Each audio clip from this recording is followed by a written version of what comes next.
Hello बच्चों, let's see the question. The question states that in a solar radiation, the intensity of radiation is maximum around the wavelength lambda m if the r is the radius of the sun and c is the velocity of light.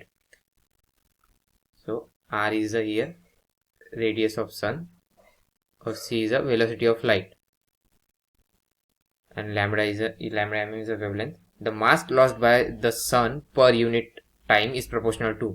So मास जो सन है वो कितना मास loose करेगा जब भी कोई किसी भी तरह का रेडिएशन वो इमिट करता है तो. So we have to calculate the mass loss by the sun.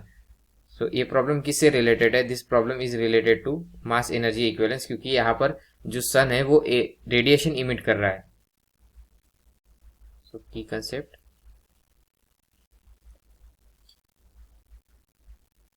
Mass energy equivalence. So mass energy equivalence. So mass energy equivalence क्या कहता है? E is equal to M C square. Energy can be the mass can be converted into energy, so that energy equal to E equal to mc square when m is a mass. और जैसे कि हमें पता है जो radiation होता है, radiation में किस तरह की जो रेडिएशन होता है उससे जो हमें एनर्जी मिलती है, that energy is equivalent to E equal to T to the power 4 into 4 pi r square. So इतनी एनर्जी मिलती है. So this is equation 1, this is equation 2.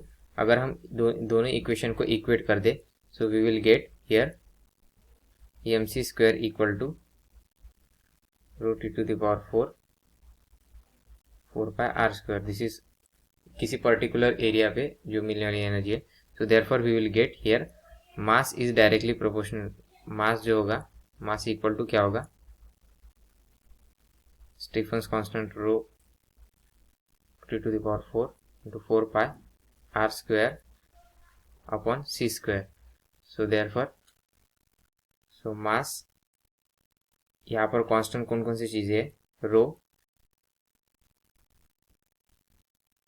4 pi, ये कांस्टेंट, ये यूनिवर्सल कांस्टेंट है, ये कांस्टेंट रहेंगे. This is r square upon c to the power 2. और जैसे कि हमें पता है कि जो रेडिएशन फ्रॉम द सन है वो उनकी वेवलेंथ किस तरह कैलकुलेट की जाती है? By using Levin's constant, that is be equal to lambda m by T, where lambda m is a maximum wavelength. क्योंकि हमें कहा गया है कि अराउंड द वेवलेंथ जो maximum wavelength is lambda m. So therefore T becomes lambda m by b, lambda m by b. So t becomes b by lambda m. So therefore अगर हम इसको इस इक्वेशन में पुटअप करें, equation 1 में put up करें, तो so we will get m equal to rho into 4 pi here b to the power 4 upon lambda m to the power 4 into r square upon c square.